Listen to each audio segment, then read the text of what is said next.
Okay, GS 142 people, I hope that this will work. I was trying this at home and it froze on me. So now I'm out at school. I'm hoping that being on this internet out here, it won't do that and I can get through this recording without a hitch. So I'm going to show you the documents that you should find in the Lab 1 folder. First of all, we have the informational document here in PDF format, and this tells you all about topographic maps and how to read them and so on and so forth. And I'll go through this pretty quickly in a little bit. You also have a PDF of the topographic symbols. Now this looks really small. This is not the one I wanted to show. Let me go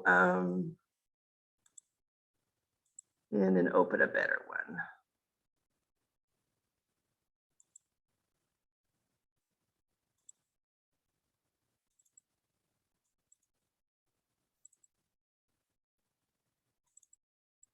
There we go. I'm hoping that this is the one that I have up, and I will check to make sure that is the case. So this is an article by the U.S. Geological Survey. They are the governmental entity that builds the topographic maps, and has for quite some time now. And it tells you about what topographic maps are, somewhat similar to what I do in that informational document. And then it shows you all the different symbols that you could find. Well, maybe not all of them, but many of the symbols that you can find on topographic maps and what they mean. Anything in water is blue, right? So here's all these little blue lines and blue outlined areas for lakes and ponds, swampy areas. If it's just a marsh or a swamp, just a marsh or a swamp, it's this little blue symbol here that's supposed to be like the water line and then the plant sticking up through the water. If there's standing water, then they're going to have a blue shaded area behind that. Streams and so on are here. Glacial ice is also shown in blue lines, and those lines going across are the actual topographic lines, which is the elevation points for the top of the glacial ice. You can see that all the structures that humans put up and so on are here. Roads, buildings are typically little black squares. Airports are pretty obvious because they show the runways. So the boundaries are here. And then coastal features like here's a coral or rock reef, like if you had a rocky edge to your ocean, like we do here in parts of Oregon. Now, topographic lines themselves are in brown. And topographic lines are a line that is made out of connecting all the dots of a certain elevation. Okay, so let's go back to what you should know about maps here. Okay, so topographic maps show 3 dimensions: east, west, north, south, and elevation of the terrain on a 2-dimensional map.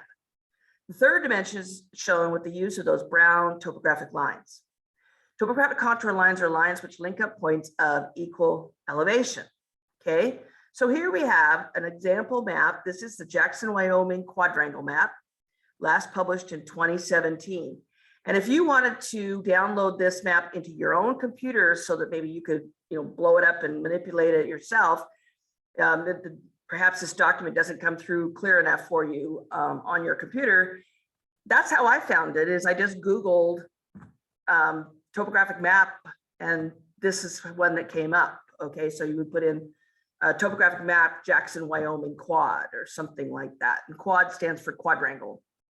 Okay, so all of the maps that the USGS puts out nowadays cover 7.5 minutes, both east and west, which is east to west, which is longitude, and north to south, which is change in latitude. And the coterminous 48 states is pretty much blanketly covered. Maybe the highest mountain terrain might not be well covered. Alaska pretty far north. And when I explain latitude and longitude and what this 7.5 minutes means, you'll maybe understand why some of Alaska is not covered in great detail. Plus it's wilderness. Quite a bit of Alaska is wilderness. So not something that a lot of people are going to be venturing out into. And of course, Hawaii is fully covered as well. So notice the green areas on this map. The green areas are where there is considerable vegetative cover. Let's say trees and shrubs and so on. And there's a pretty good size braided river coming down through here. You can see the blue, lots of little tiny blue specks that are those swamp symbols here. And I'm gonna go in a little bit closer here to this area in the northeast corner of the map. Here's the town of Jackson. Okay, and that you can see the kind of the city street grid structure there. And the roads are in black. Some of them are, if they're like state highways, they might be in red.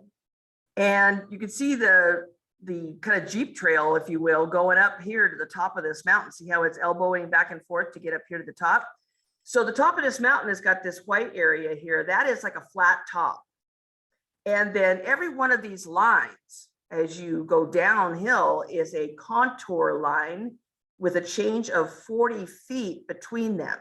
Now, how do I know that that's a change of 40 feet? Well, that's because down at the bottom of the map down here, it says right down here, contour interval 40 feet. Okay.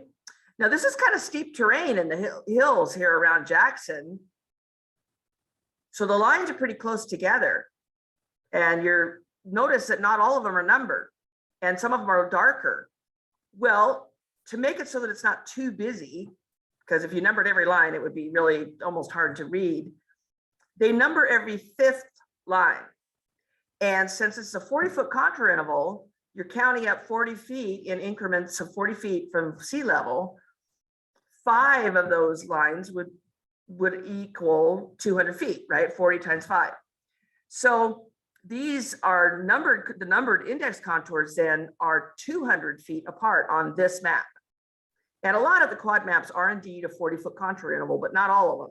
If you have really, really flat terrain, where you don't have much more than 20 to 30 feet of difference across the map, if you had a 40-foot contour interval, you wouldn't have any contour lines on the map at all. If you have really, really mountainous terrain, even more so than what we have here, like in the Glacier National Park, we have maps with 15-minute quad maps, which are covering twice the amount of area, but actually on a smaller piece of paper. And they have a 100-foot contour interval because it's such rocky terrain that if they had a smaller contour interval, it would just be, the lines would be so close together, they would just be a mass of brown. Okay, so you have to choose the USGS chooses the contour interval that works for the particular topography of the area in which the map is covering. Okay, notice the green, like I said, that's vegetation. And I don't know if you've ever been to Wyoming, but what this is actually showing is I don't know, maybe they've gone in and logged this, but it looks like the northwest sides of these hills have enough vegetation that they're actually showing it as being green, whereas the south exposure doesn't have the vegetation on it. And that might be because the amount of moisture compared to the amount of sunlight, because in areas of low moisture and pretty bright sun, and this is high elevation territory here in Wyoming, there's not enough moisture on the south side because there's too much sun exposure. So you don't get the forests growing on the south exposures as much as you do on the north exposures. Okay. So what else? Roads varying width.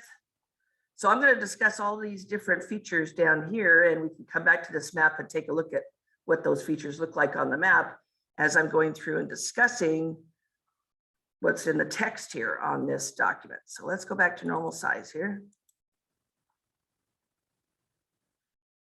Okay. So contour lines, again, are lines representing points of equal elevation in vertical feet from a fixed datum, which is usually sea level. I mean, even up in the mountainous terrain, we're counting it from sea level. where the, the ocean isn't that close to Wyoming, but it's still, 0 is sea level. So here's a bunch of different characteristics of these contour lines. They denote the same elevation on the same line. They always loop back on themselves to form a closed loop. Now the loop might go off a map and then come back onto the map. Okay, but you won't just have a line go along and then stop, because that doesn't make any sense. The line is representing a certain elevation. And so unless you've got, I don't know, think about it. If it's a ridge line and then you go across the end of the ridge and it's a cliff, the line is still going to continue on the cliff face, right? There's still going to be an elevation of a certain elevation on that cliff face. So you're going to continue that line, even if it's a vertical cliff face. Okay. The lines never split into or cross one another. Same thing. If they're lines of equal elevation, or the one that's for 40 feet is never going to split into two different 40-foot lines. And it's never going to merge. I mean, one of a 40-foot line and an 80-foot line are never going to cross. Okay.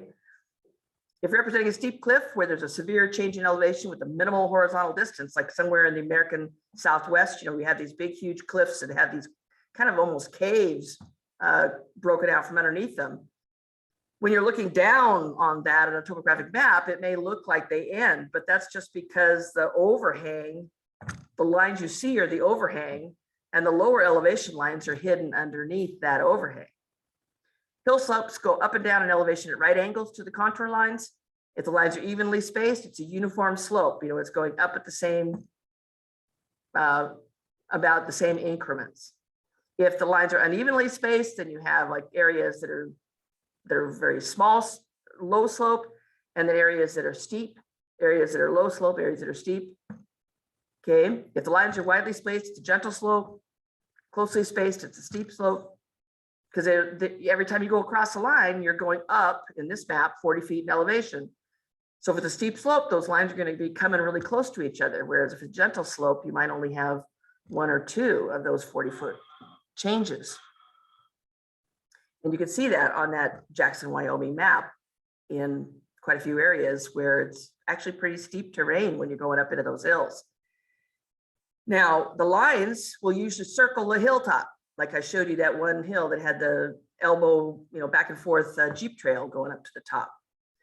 Now, if you have a ridge or a valley, then the topographic lines on each side of that valley or on each side of that ridge are going to be mirrored.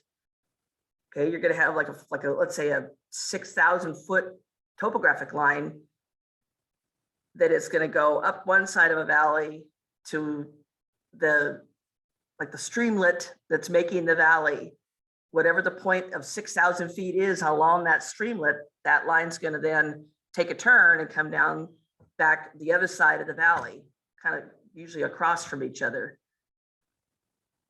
Okay, now if you have one steep side of a valley and one gentle side of a valley, then of course they're not going to be directly across from each other,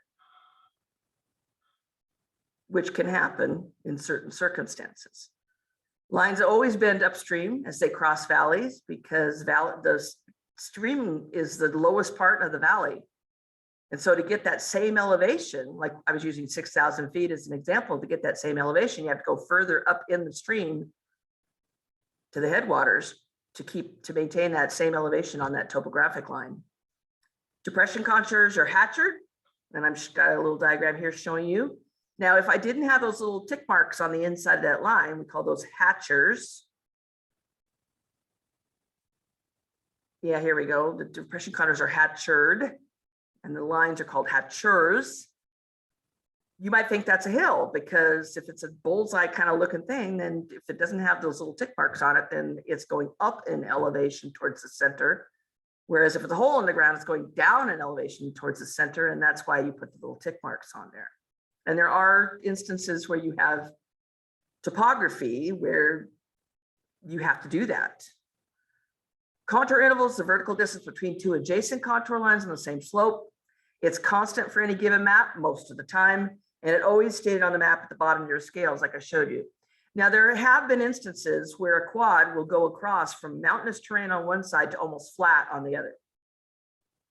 And one particular map that I'm thinking of that does that is one that shows the eastern side of the Sierra Nevada mountains down in California, and then the flatland out to the going on the most western part of California and going out into Nevada. And it's not down at sea level necessarily, although parts of Nevada are below sea level in the valleys. But the mountainous terrain has to have at least a 40-foot contour interval, or the lines are going to be too numerous for you to even be able to read them. Okay, whereas the flatland, there's no change of elevation on that flatland that's more than 40 feet.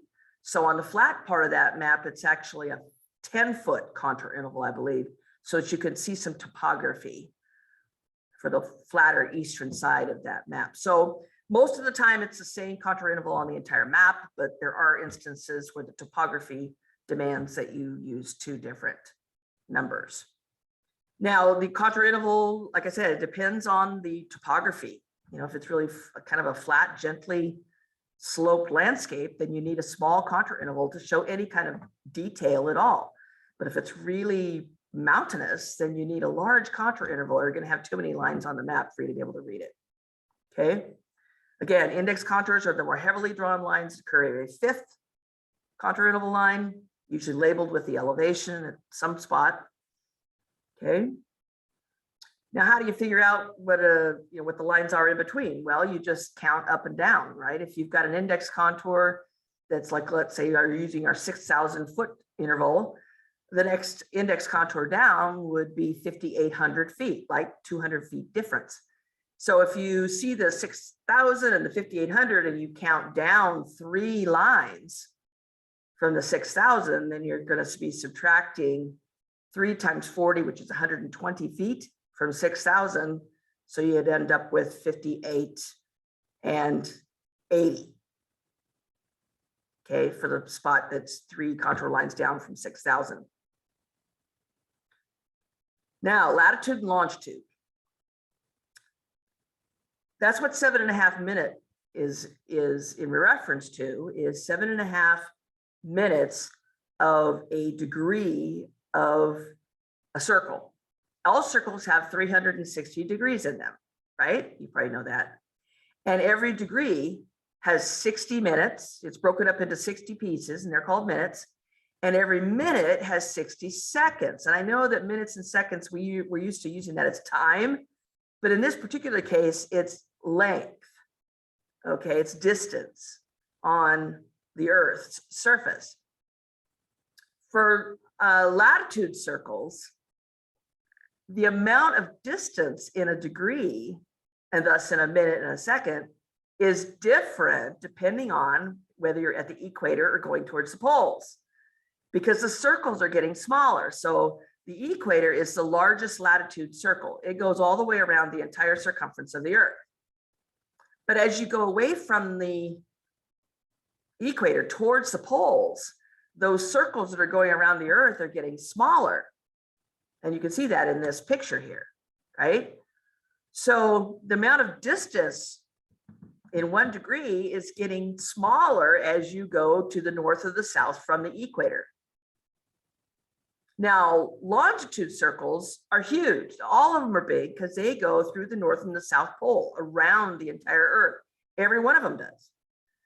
So the amount of distance in a degree on a longitude circle never changes. It's the same towards the North Pole as it is at the equator and as is towards the South Pole. Okay. So what this means is, for a 7.5 minute quad, the map is showing you 7.5 minutes of distance in this particular spot on the Earth. Now, if you think about Wyoming, okay, I don't know if you know where Wyoming is, but it's about kind of, can you see my cursor? Right? It's right in here somewhere in North America. So it's about halfway between the equator and the pole. Because it's not the equator, the amount of distance in the amount of latitude is, anyway, it's getting smaller. So the distance that you change in, I mean, if the map is not square, is what I'm trying to say. 7.5 minute quad maps are rectangular because of that difference in the distance per minute in latitude at about 45 degrees north compared to the equator, whereas in longitude, it's the same no matter where you are. Okay. So now 0 degrees latitude is the equator, and then it counts up to 90 degrees to the pole. 0 degrees longitude is actually here at what we call the prime meridian, and it goes through a place called Greenwich, England. And there's a story behind that, right? I'll let you read that story down there, why it ended up being positioned at that spot. Now, about 180 degrees around the planet, there's the international date line, which is not exactly a perfect line. It kind of jigs and jags, but it's about 180 degrees around on the other side of the planet.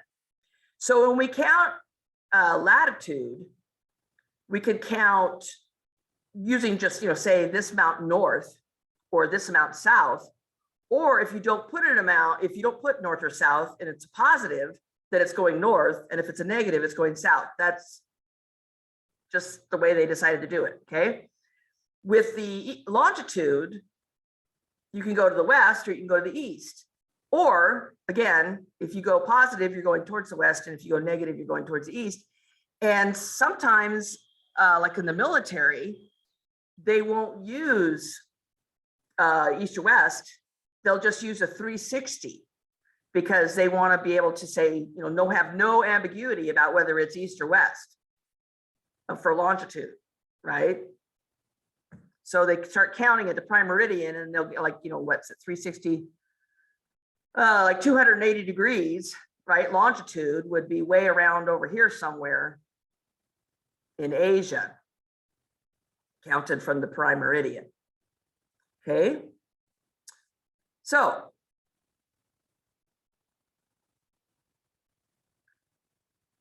also on the map, you'll have down there by the contour interval, you have a fractional scale. And this is a ratio between distance on the map and distance on the ground. For example, if a map has 1 to 64,000, that means that 1 unit distance, whether it be inch, centimeter, foot, whatever, on the map represents 64,000 of those units out in the real world.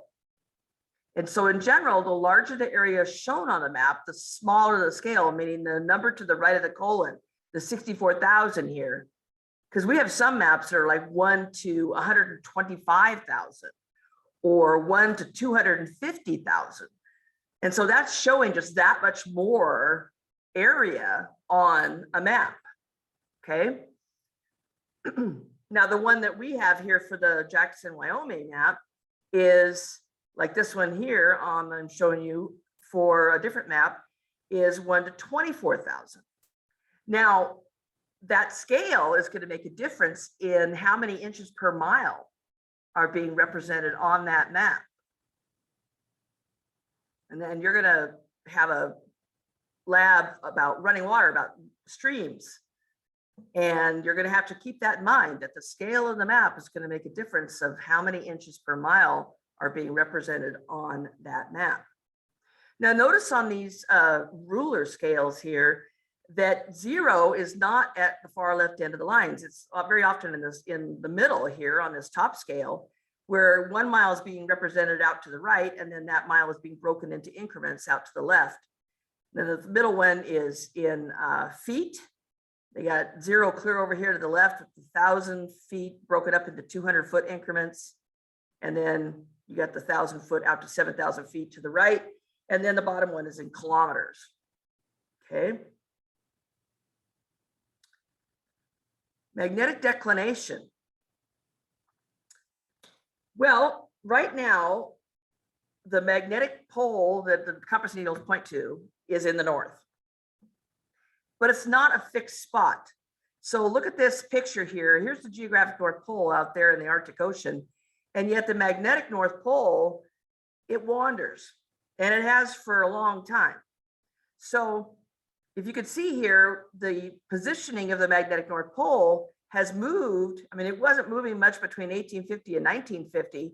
But after 1950, it's really moved. And this is an older picture because this is 2010. Now in 2020, it's over here, clear over here north of Siberia. So it's really wandered. Now, there's some scientists think that maybe this wandering means, and the fact that the magnetic field is a little bit weaker now, it doesn't measure quite as strong as it has in the past. They're thinking that perhaps it's going to flip. Now, what that means is that all compass needles would, once it flipped, compass needles would point towards the south, because there's magnetic field lines, and this is because of the internal structure of our Earth.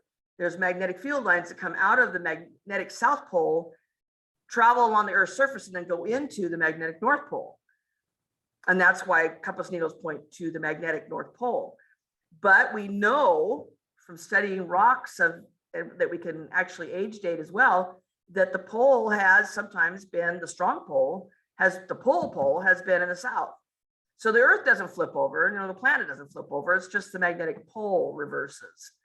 And so some scientists think that maybe this wandering, intense wandering, and the weakening means that we're coming up against a magnetic reversal.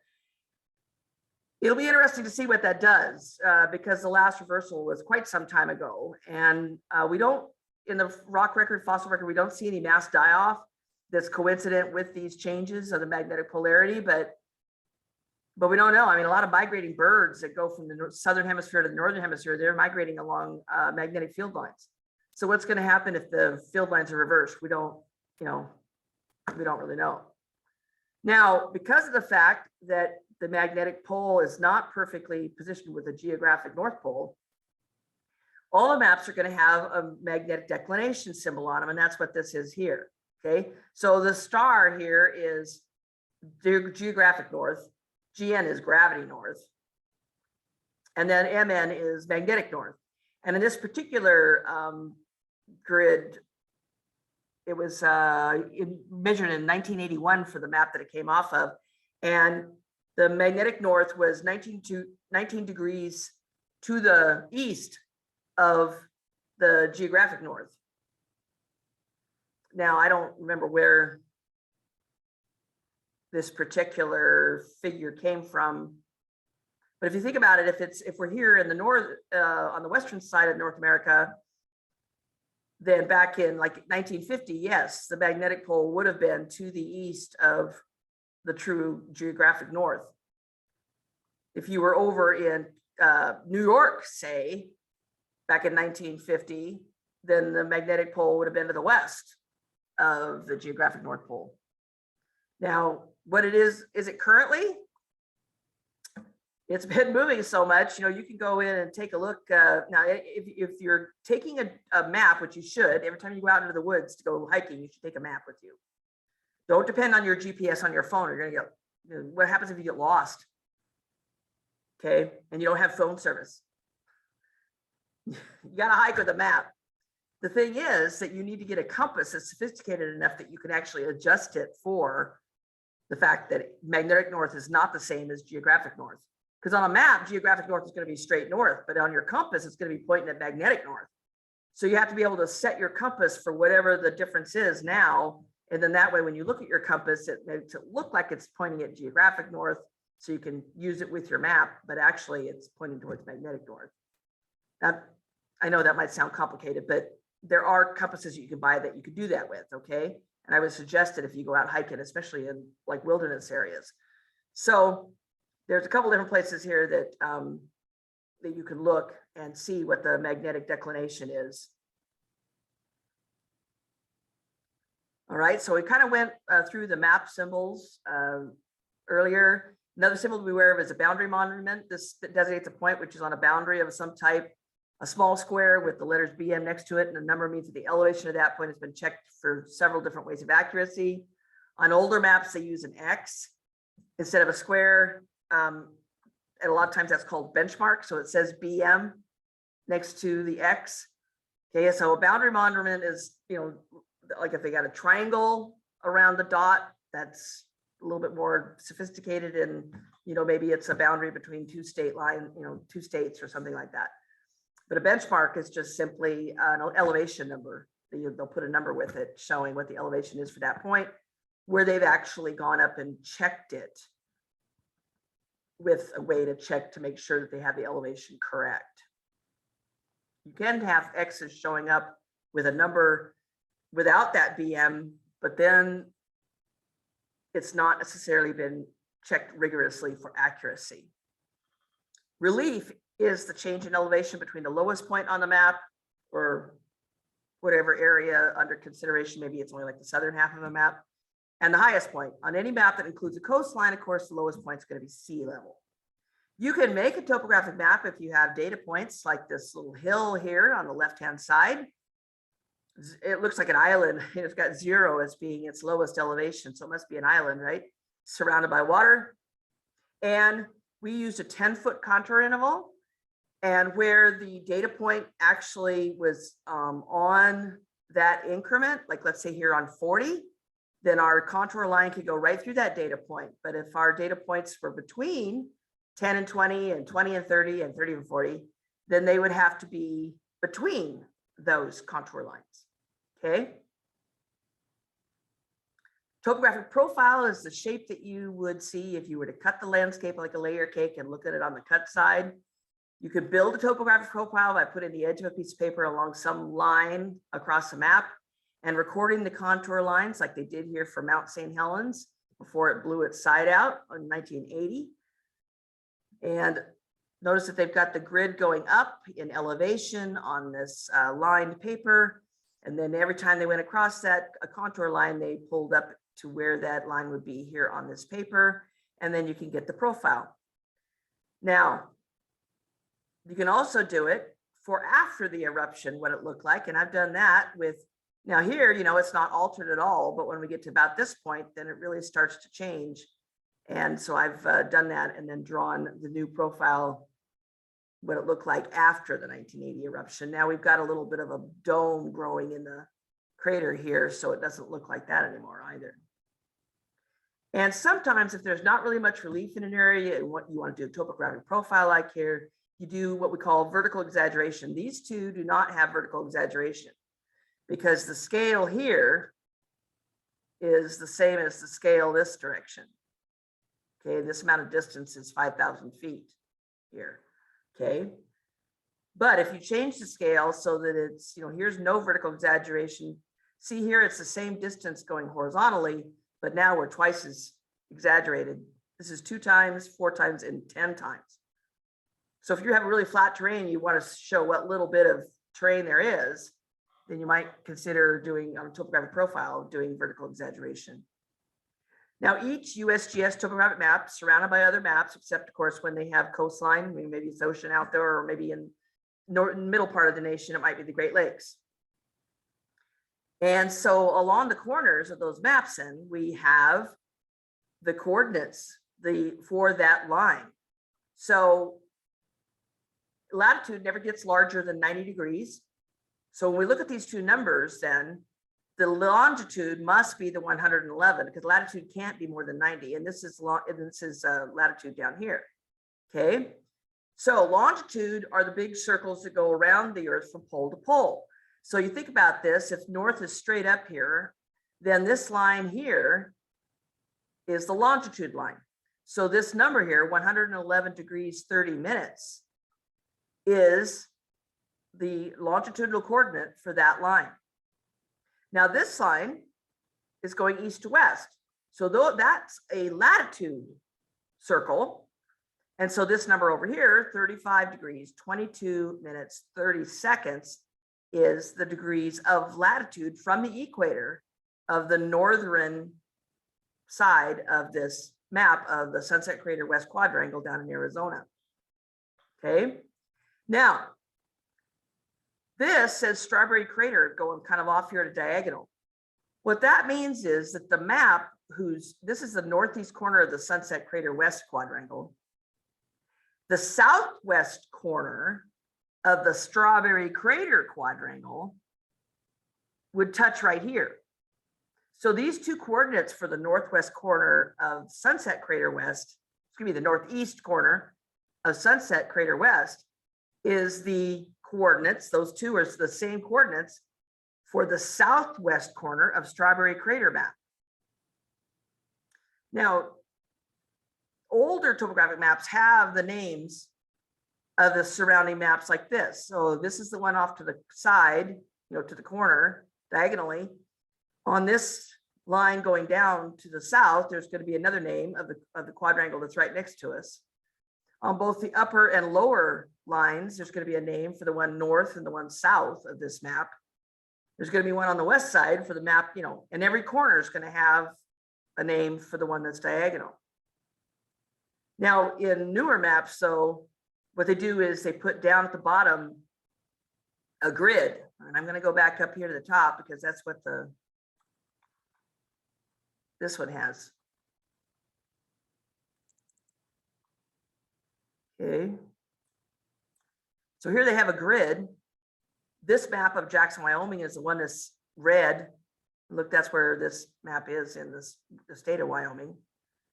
And then they're numbered 1, 2, 3, 4 to 5, 6, 7, 8 down at the bottom. And then all the names of those quadrangles are just put to the side here. So instead of putting them around the map, they've put them all together down here at the bottom. Okay. So hopefully you understand a bit more about topographic maps now and how to read them.